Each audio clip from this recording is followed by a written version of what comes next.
Hi, and thank you for watching Targeted West. This is show number 156, targetedwest.com. You go there to find out about calls and shows and information. My name is DJ Chris. I'll be your host tonight. The opinions of our guests are that of their own and not that of Targeted West or myself. And we're glad you're here. This is a peaceful work group that gets together to meet every Sunday. And we have an open mic session on Friday called TGIF. You can find out more about that by going to tievents.org. Today is the 16th of March. It is 64 degrees here in beautiful Lodi. I'm in my trusty camper. And we have a returning guest tonight, part of the What's New series. And we're checking up with and following up with Janet Phelan. So without further ado, hello, Janet Phelan. Are you there? I certainly am. Good evening. Glad to have you. Good evening. Thank you for dropping by. How are you? I'm alive and kicking. How are you? I'm doing pretty good. I don't know why my legs are kind of weak today, so I don't know what that is. And my V2K keeps telling me I have leukemia now, so they're playing up on it. Oh, my goodness. Yeah, I know I don't have leukemia. That's crazy. So I'm doing pretty good other than that. I took my power walk, so I'm good for the interview. Janet Phelan, of course, is a journalist and is writing for a new platform now, no longer Activist Post. So we'll talk more about that. Talk about her targeting updates on her health, her books, and her friend that's in assisted living that needs her help. So we'll be talking about all that. What would you like to talk about first, Janet? I'd like to start off by giving an update on my lawsuit, because actually this particular lawsuit has relevance for, just about everybody on this call. That'd be great. It discusses, yeah. So this was filed close to a year ago in the Central District Court of California, and it was almost immediately dismissed on bogus grounds by a Judge John Holcomb, which necessitated my filing an appeal. And Judge John Holcomb made some outrageous statements in his attempt to dismiss my lawsuit, saying that you couldn't sue the United States, and that he cited some cases which were actually not the correct cases to prove the point he wanted to make, which was the point he wanted to make is that since I am outside of the country, I am not protected by U.S. law, and actually, according to the appropriate authority, which is Reed versus Covert, I certainly am. So he kind of messed up big time. So the Ninth Circuit Court of Appeals wanted to know why I should be allowed to proceed. And so I filed a document explaining Judge Holcomb's grave errors. And at that point, that was like 8 months ago, and my lawsuit appears to be stalled. I believe it has been put into the deep freeze, and I'm simply not getting any response or action. The court, the ball is in the court's court now, and the court needs to make a decision as to whether or not I can proceed, and it isn't doing so. So I went ahead and contacted my congressional representative. I do maintain a U.S. address in Harlem, Georgia, and the U.S. congressman for that district is a fellow named Rick Allen. So I contacted his constituent services office recently and asked if they could take this situation on, because I am being harassed by a federal agency. The agency is named in the lawsuit. The types of harassment there are exhibits proving the type of harassment. So initially, I had some problems getting Rick Allen's office on board. They weren't initially responsive, so I appealed. I stopped appealing to the Washington, D.C. office, and I appealed to the Augusta, Georgia office, which was quite responsive.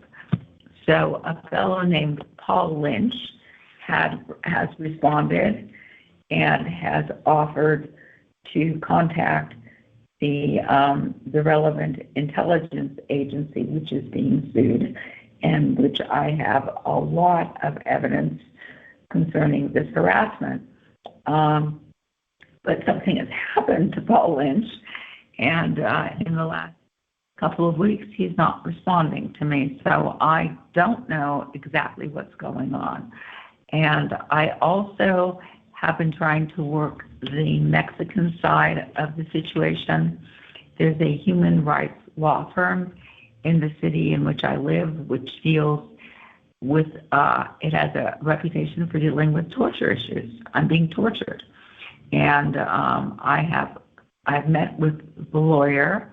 I have sent her the lawsuit. I have sent her, my fundamental statement about what is going on. And I hope to be meeting with her again shortly to be getting an update, because it does appear at this point in time that there is some reluctance to get involved. And I understand that people are being threatened. I understand how that works. And I'm simply saying that if you're working in the field of human rights, you need to grow a pair. And you need to start being a little less frightened and a little more resilient. So that's the update about my situation. The lawsuit itself deals with 3 causes of action, which are essentially discussed, and there are exhibits providing proof of the 3 causes of action. The first is attack with chemical weapons. The second is denial of medical care. And the third is denial of access to the legal system. And so that, essentially I am apparently now persona non grata. I don't get anything that normal people get, like medical care, like to file a lawsuit that gets responded to, that sort of thing. So since there's nothing in the Constitution that says that certain people don't have rights, I am proceeding as if I do have rights, and as if those who are responsible for hurting me are the problem, and that's what I absolutely believe. So that's a little update. Are you there, Chris? I am right here listening to you. Yes, can you hear me? Okay. Okay, good. Yes, I can. So okay, so what would you like to talk about next in the list that we discussed? Right. So I think pursuant to lawfare, and I believe that is a description of what is happening in that third cause of action, where I am being denied access to the legal system, which has been, essentially demonstrated, extensively demonstrated in the lawsuit. I have also now incurred a restraining order in the state of California for the act of attempting to assist a friend of mine who is living in an assisted living facility. And this is more lawfare against me. Now, those who have read my book, my 2014 book, Exile, might remember that there's this person named Scott in the book, and that Scott is an old friend and actually stood by me during all of the nonsense that was beginning to circle around me. So it is Scott who is now needing my help. And assisted living facility in Lancaster, California, called Leisure Gardens. And he has not been getting appropriate medical care. He has a diagnosis that mandates a surgical response, and he's not getting treatment. So in an effort to help him, I suggested that he might want to give me access to his medical records, which he was very willing to do. Now, this is where the lawfare began, because he first signed a waiver giving me access to these medical records in December of 2023, I believe it was. And that waiver was used to try to criminally prosecute me. When it wasn't appropriately processed, I contacted the California agency that is involved in overseeing these assisted living homes. It's called Community Care Licensing, and I provided a copy of the waiver and, an explanation of the problem, at which point Community Care Licensing responded that his signature was forged. Now that is a crime, and that didn't fly because the waiver was walked into the facility he was living in by a former member of law enforcement named Bob Gettinger, who took it upon himself to tape record Scott signing the waiver. So we have levels of proof beyond his simple signature. So at that point, Community Care Licensing relented, stopped trying to criminalize me, and Scott signed another waiver, which also is not being attended to by the facility. They're not giving me the medical records. So I went ahead and contacted Community Care Licensing again, and they have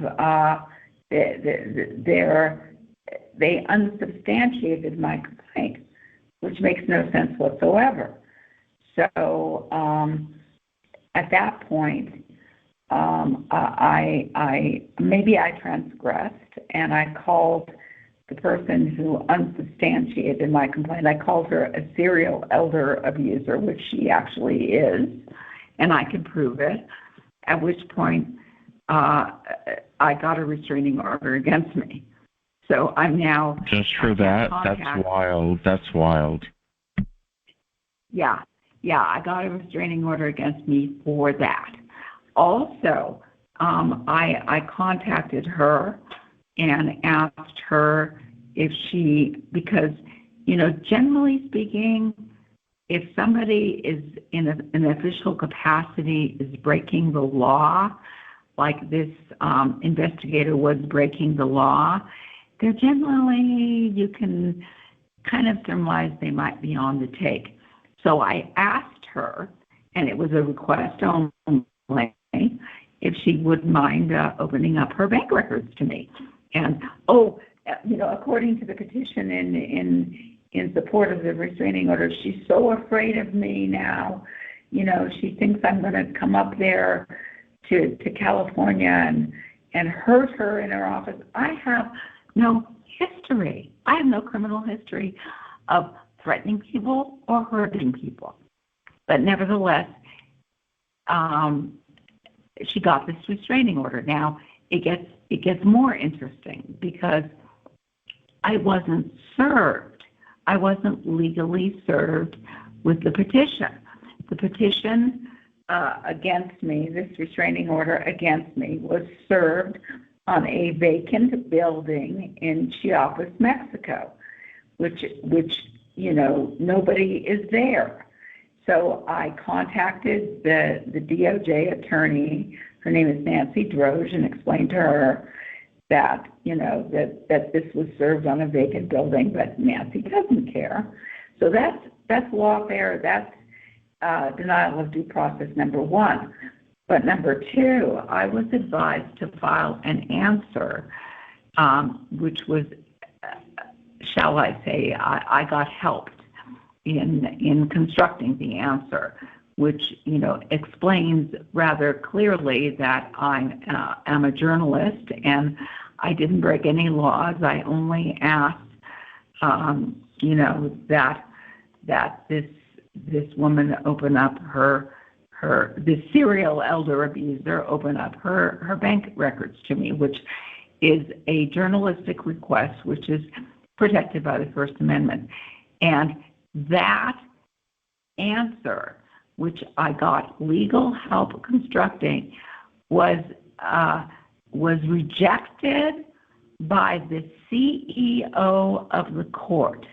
His name is David Slayton. He doesn't take it upon himself to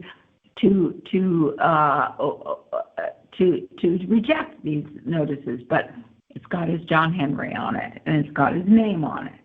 So he rejected my notice, my answer, based on his statement that I had medical records attached. I had no medical records attached.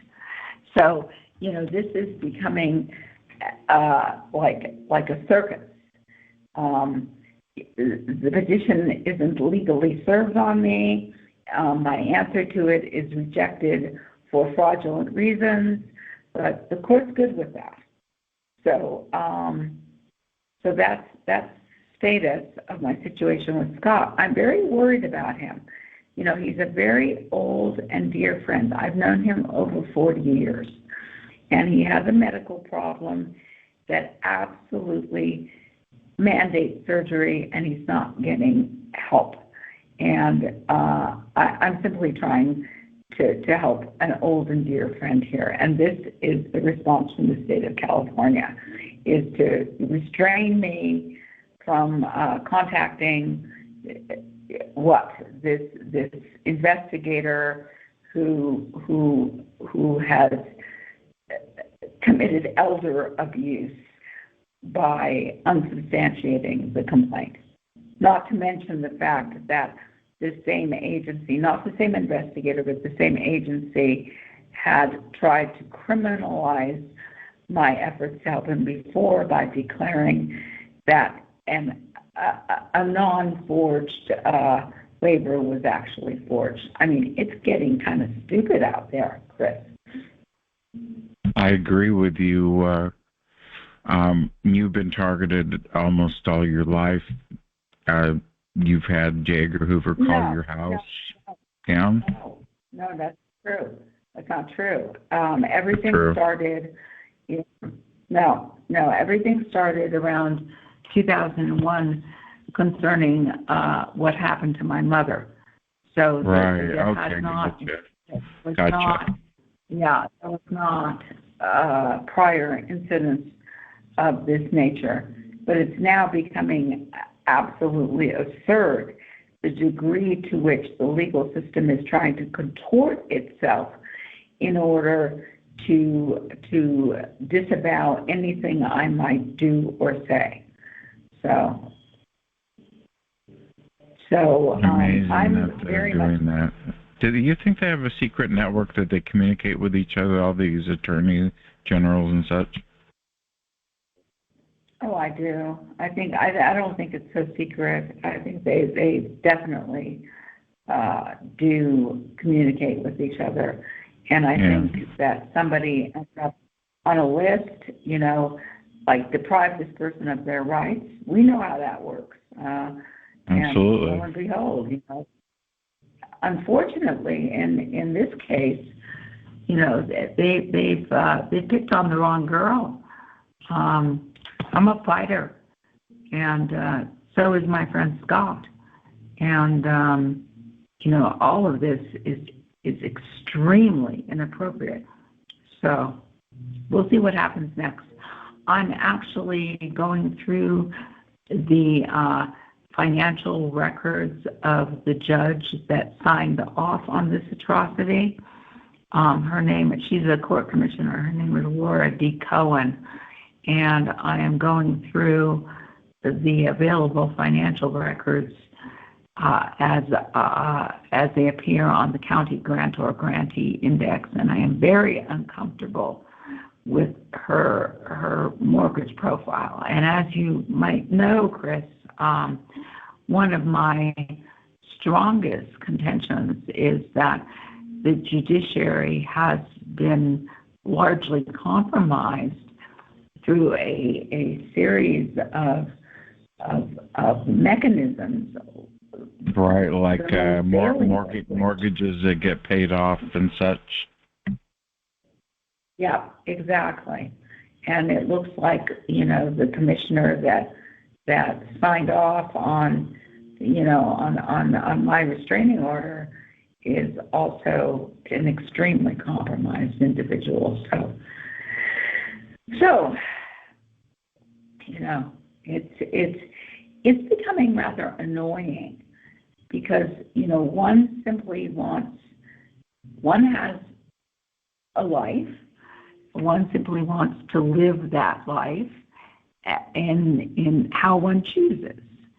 And how I have chosen to live my life is to invest a lot of time and energy in my work and also in my friendships, and to have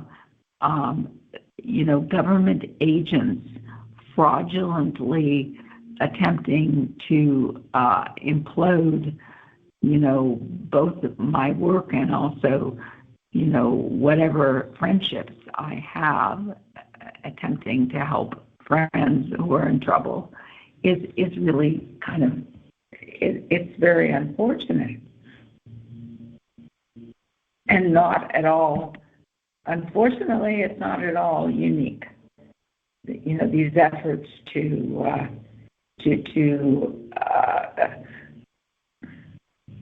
impact somebody's livelihood and their life. It is not at all unique.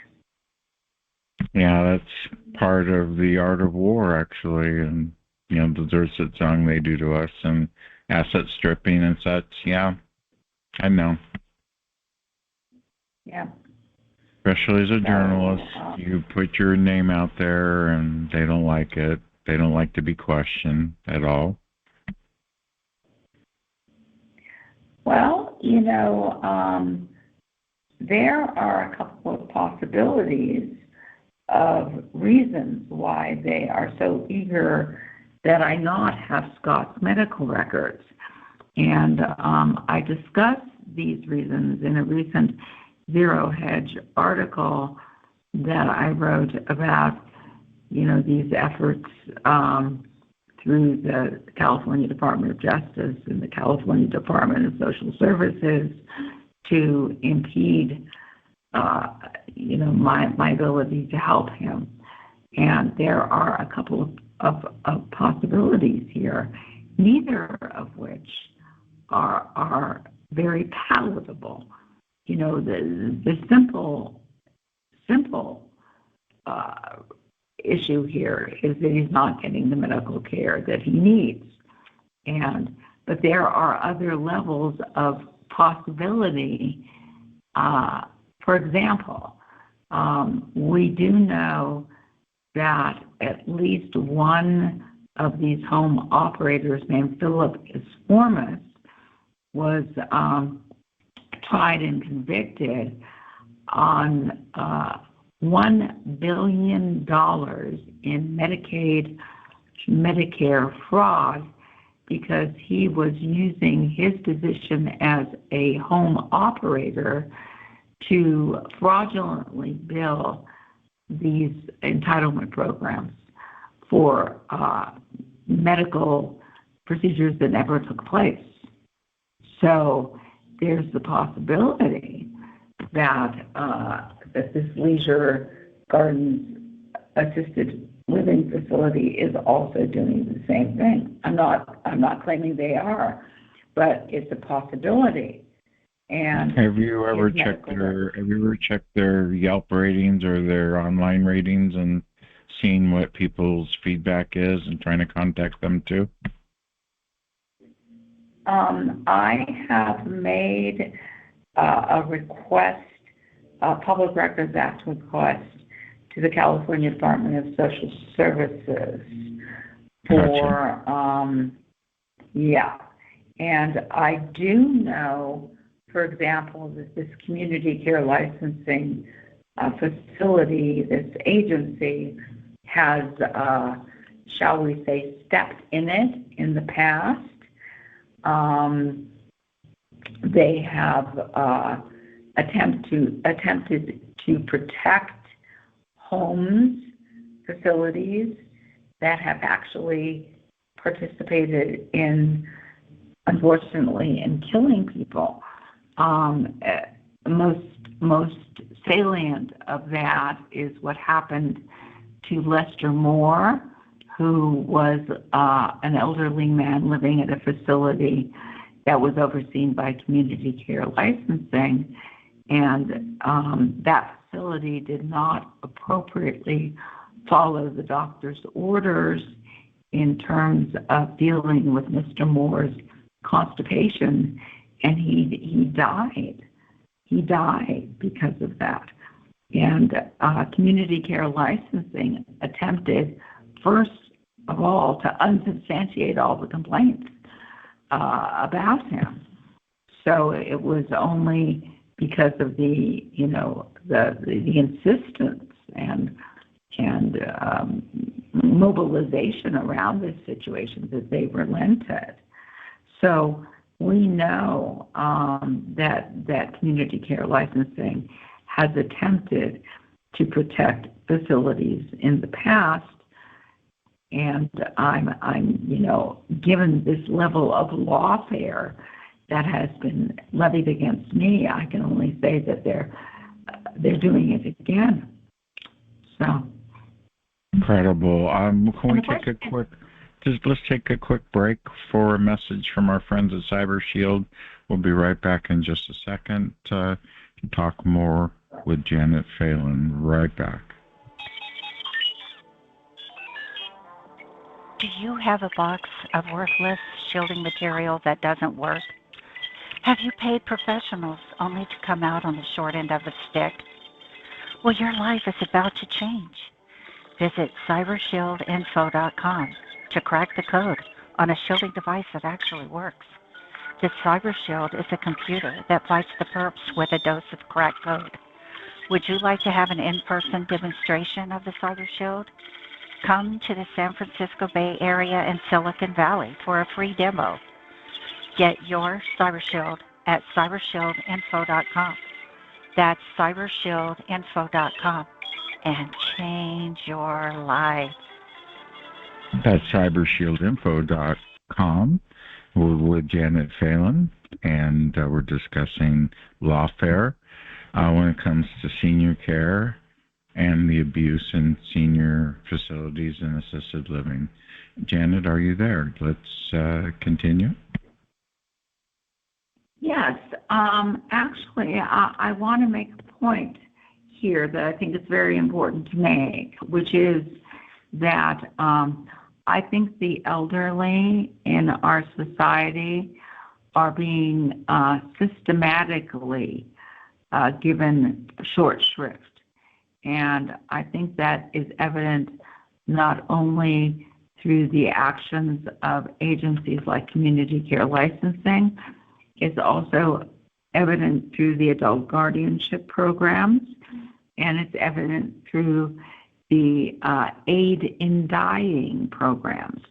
All of these, all three of these, issues surrounding the elderly and disabled come into play when you're dealing with an elderly or disabled population.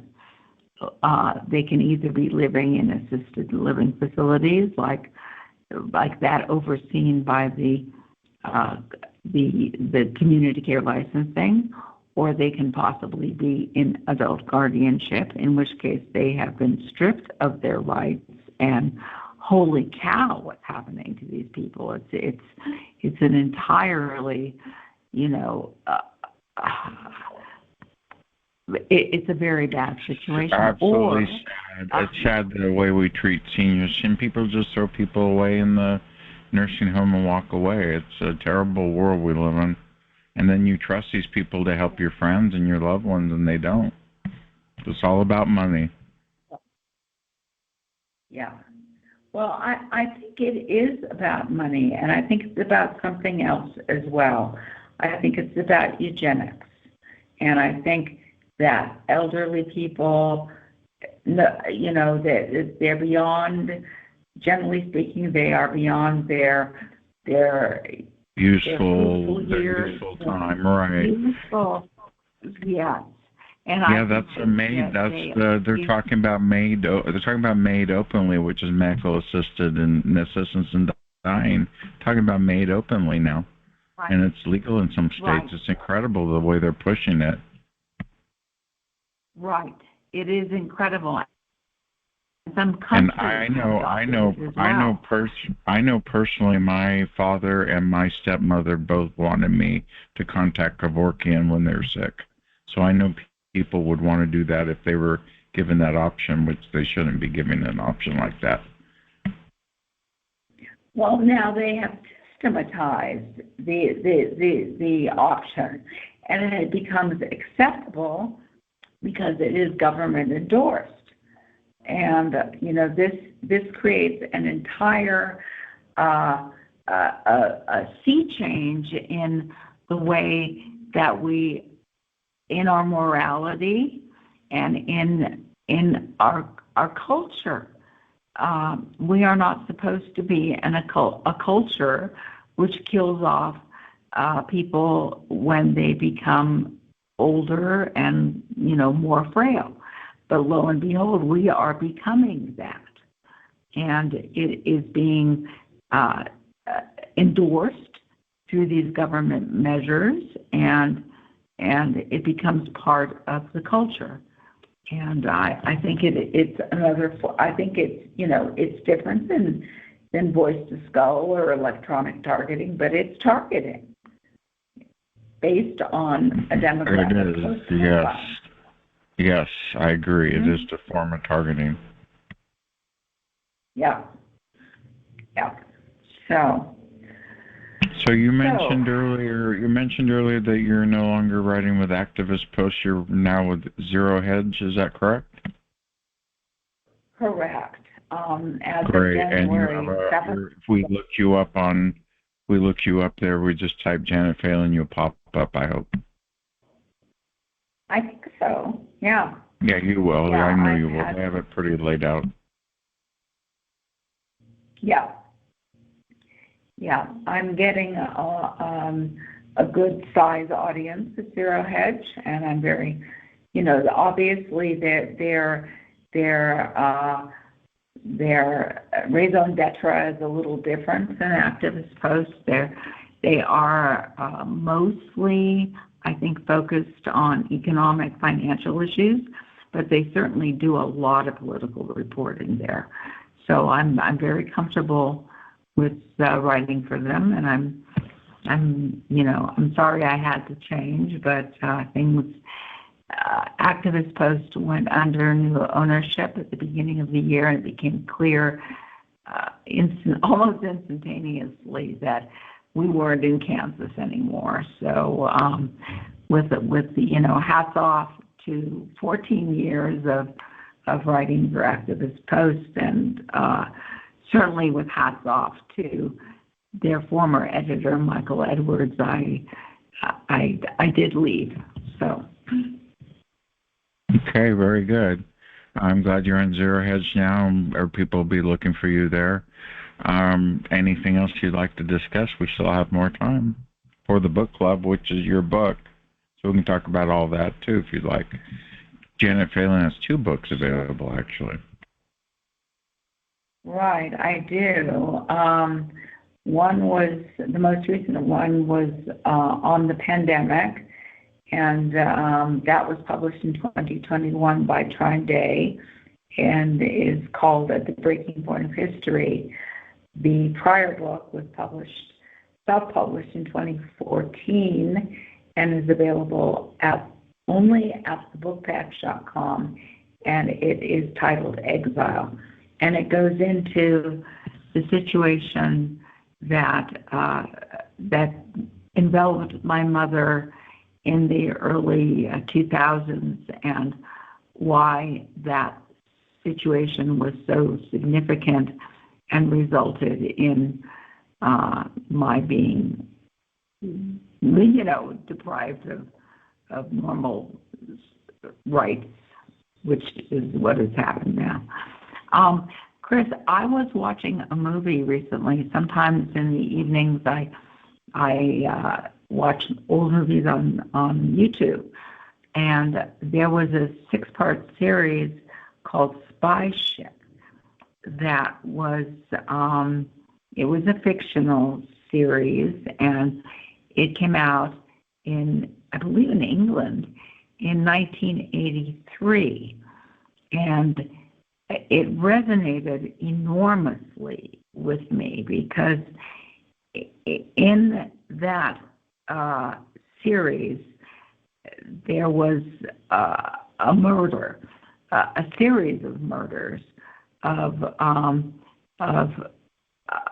well, in this case, people who were working on a trawler that was in the Bering Sea were attacked and killed. And a reporter started delving into, well, what happened? How did this, was this just bad weather, or was something else going on? And the closer he got to the truth, the more under attack he personally became. And the very last scene of the 6-part series, he ends up being assassinated. And this came out, like I said, in 1983. And in 1983, we weren't so accustomed to hearing about journalists being killed, but it seems that more and more these almost predictive shows are coming true. So I watched it with great interest. As we followed the investigation. Yeah. Spy Ship. It was called Spy Ship. And Spy Ship. Gotcha. Yeah. So your book at the point of at the breaking point of history, how decades of U.S. duplicity enabled the pandemic by Janet Phelan. It's available on Amazon for the book club. That's our book of the week.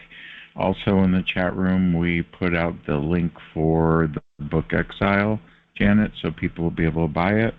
And we'll continue the interview. So how is your health doing yourself? Are you doing okay? Well, yes and no. I'm still able to write and to work. Due to the attacks, I'm no longer able to walk. I'm now crippled and in a wheelchair. So that's kind of not so good. And also not so good is that I have been recorded as in 5th stage renal failure, which is, a really scary diagnosis. I mean, that you've got like a week to live in 5th stage renal failure. And lo and behold, I was diagnosed at that stage of renal failure over a year ago in Mexico City. So, every day is a blessing for I as could far as I can imagine. see. Yeah. Mm-hmm. Great. Yeah. Well, Anything else you would like to add before we go to Q&A mode and take questions from the audience? And by the way, about 80 people here right now. wow, that's great. Well, I think it's important that people understand that these attacks have devastated my health, but I also want to say how grateful I am that I am being given, some extra time to keep looking and to keep exposing things, because actually I love what I do, Chris. And that's what's keeping you going. Yeah, I really believe that. Yeah, I believe that too. So what's in your blood? Your dad was an author and a journalist, and so it's in your DNA. Yep. So if you want to go to Q&A now, that's great. Okay, we can do that. Let's switch modes.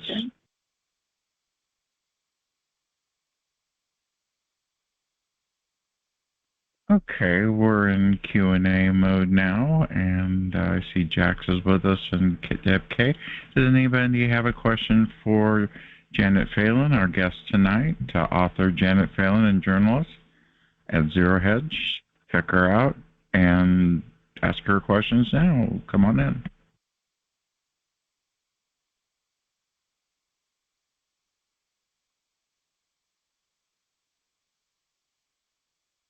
Hit *6 if you'd like to ask a question. I have a question. Go ahead, please. Yes. I haven't really gotten to know too many of the authors for a lot of these TI books that a lot of people are doing, and I'm starting to read up on all of that. I actually am thinking of writing my own book. What I'm curious about is how, what were the stages that you went through in order to even publish the book?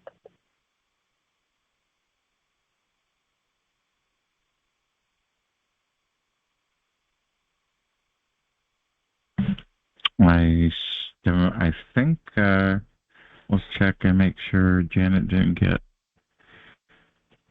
*6. Don, Janet, hit *6 if you'd like to talk. You should be available.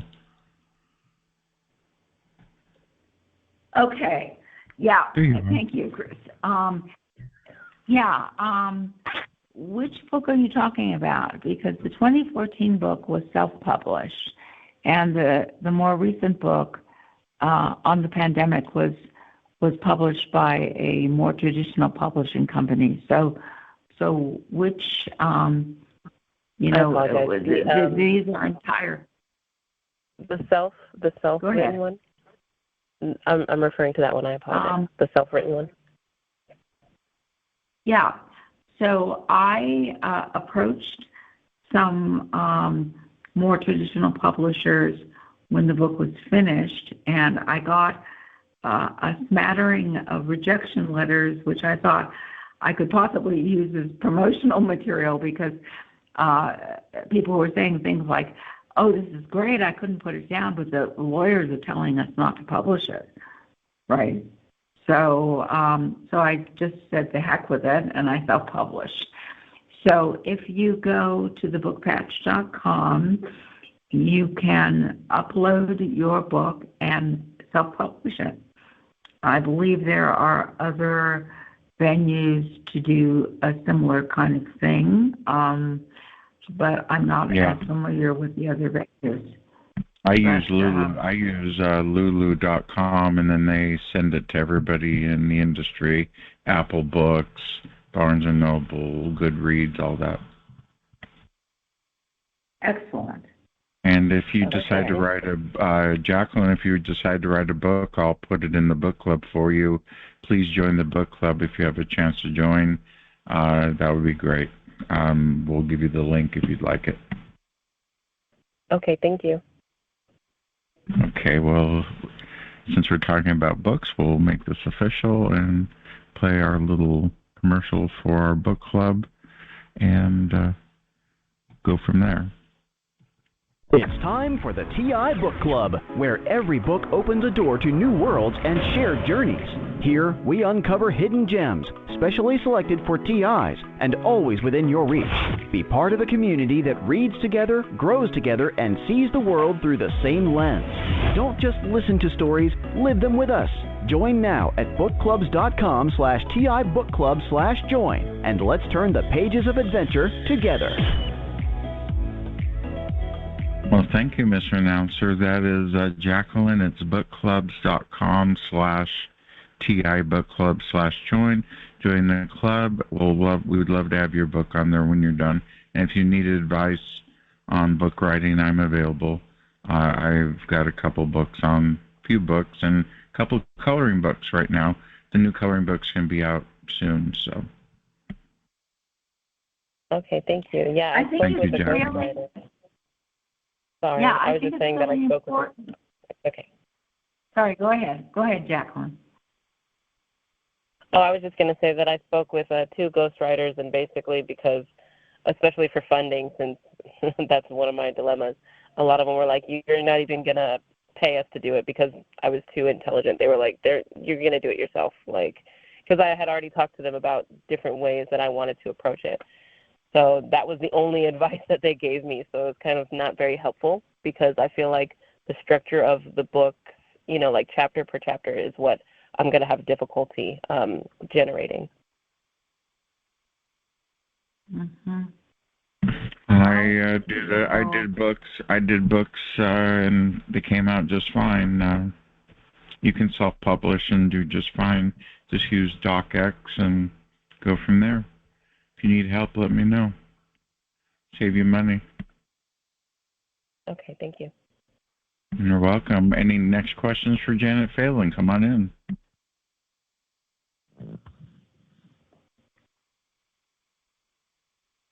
Hello, question for Janet Phelan. Come on in.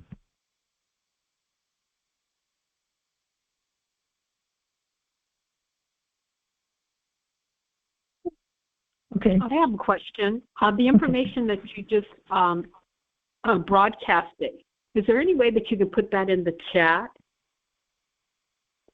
For the book club? Yeah, for the book club. And then I would like to, I'm thinking about writing my own book too, and I would like to hook up with you to get some consultation or some advice. I'm a TI. I'm also a TI, and I would love to help you. Write down my email, djchris@targetedwest.com. Okay, thank you, DJ Chris. I'm Greta. Oh, okay, Greta. Thanks for talking to me. Did you have a question for Janet? No, I just got on the call, so I'm okay, great. No worries. We have Janet Phelan with us. Next person in line to ask a question to Janet. Come on in. Hi, Chris. Hi, Hello, Janet. Vinny. Come on in. How was everybody? I was curious about your I've never heard you tell your story. This is actually the second time I've heard you speak. I really enjoy your intellect and I don't know. I don't want to seem stupid in my question, but I am curious. Do you know who put you on that list in 2001? Who started the whole thing? Yes, I do. Oh, okay. I do know. Is that a comfort? And that was my second question. Is that a comfort to you? Did that help you in any way? No, it's abominable what happened, and I did everything I could in that first book to expose the person who actually was involved in my mother's murder, and then subsequently put me on the list. Which was an attorney. No, it was. Wasn't the lady attorney? Wasn't the lady attorney? Oh, I thought it was. No, it was Jack Smith.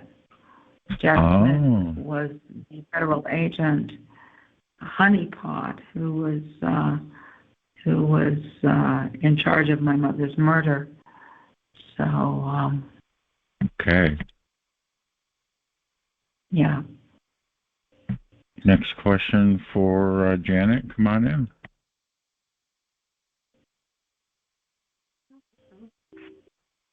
I have a general question. Go ahead. So I'm experiencing and attempting to document some hardcore multi-channel V2K, I guess. I don't know if the term is even sufficient now, actually, for what's going on.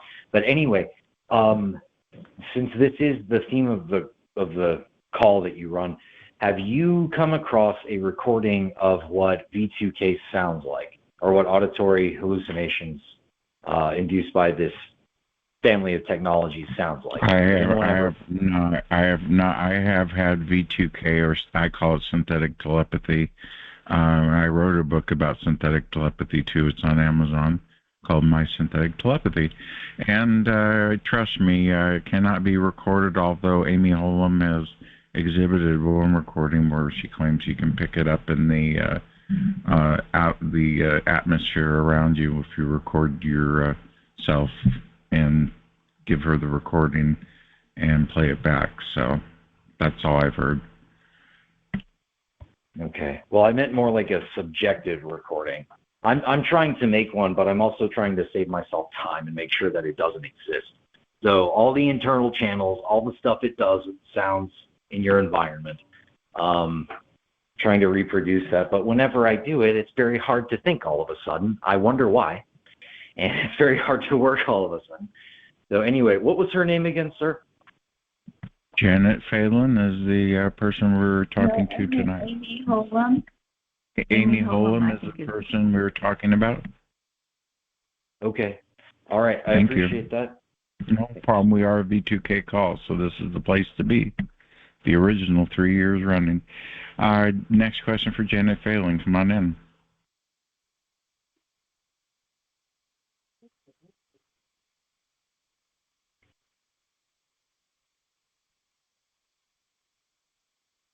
Don't be shy. Janet's here. She comes by every few months, so this is your chance to ask her questions. Come on in.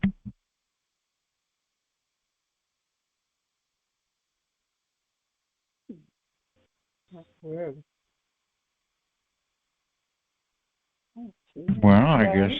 Oh, hello. How are you?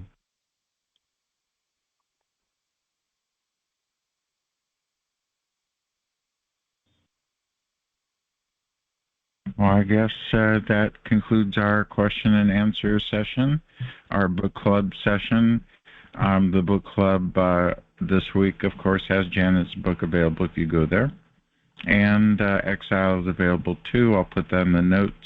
Thank you, Janet, for dropping by. What a great interview. Thank you so much for having me on, Chris. I really appreciate it. Yes, the word will get out. People will be updated on what's going on with you. I really hope to have another interview with you in a few months. Your health holds up. I pray it will. And we'll be back together with you again soon, of course. If you need to drop by for any reason earlier than that, then please contact me. You have a lot of followers on this channel. Thank you so much, Chris. You're welcome. Take good care. Thank you. I will, and the recording will be available on all your favorite platforms, including Spotify, Rumble, BitChute, YouTube, Archive. If you're watching this recording through your favorite platform, please like, subscribe, comment, and make a comment for Janet. I'll put the book Exile in the notes, and we'll go from there. Thank you, Janet, for dropping by. Let's see what time it is. It's now 6:54. We just have a quick message from our friends at TI Events. Check it out.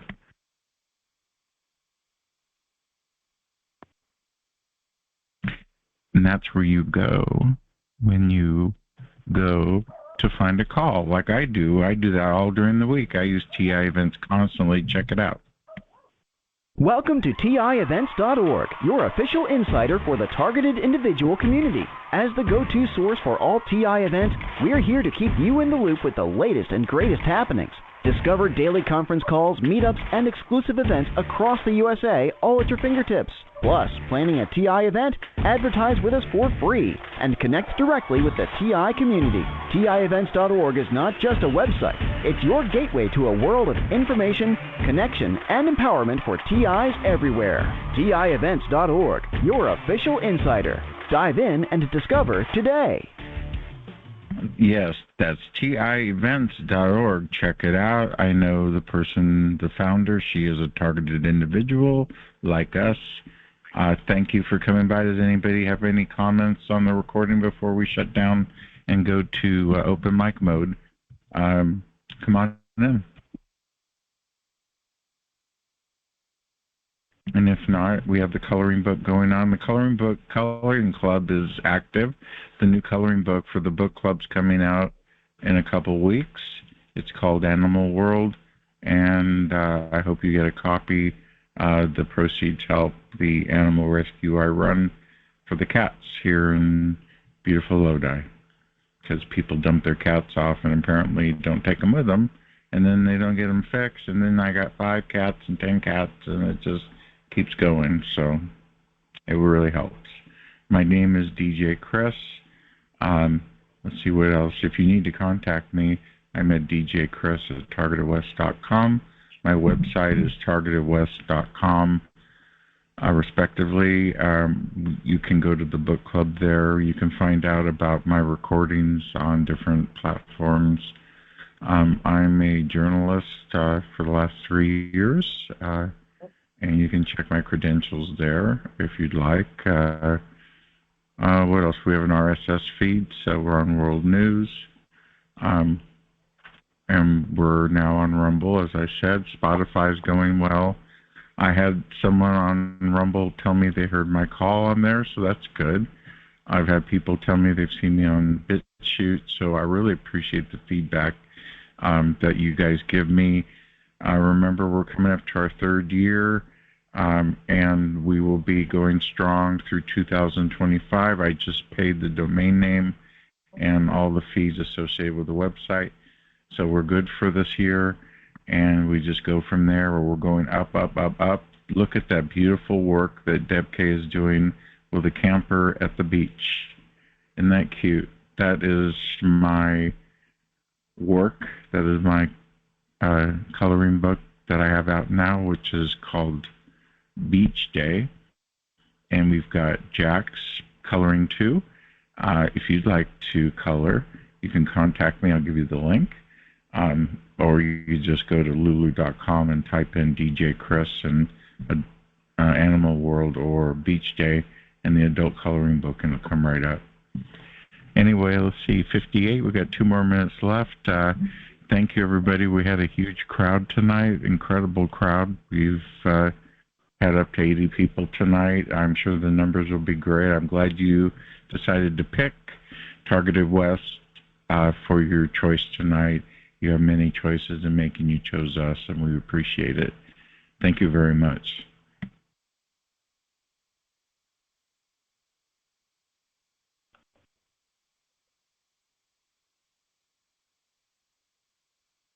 We'll be switching to open mic in just a minute when the recording goes off, and you'll be free to talk without having your dirt being spread over the internet. You'll just be on here.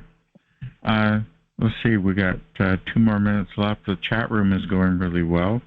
There's the link right there in the chat room for people. If you'd like to come to this call and participate, go to targetedwest.com and click on show link, Target West show link. It's right in the front, and that'll take you to the free conference call platform, and you can dial in by phone or you can dial in by computer. Either way, you can access a chat room. There's an app you can put on your cell phone, so you'll be good. Any questions from anybody?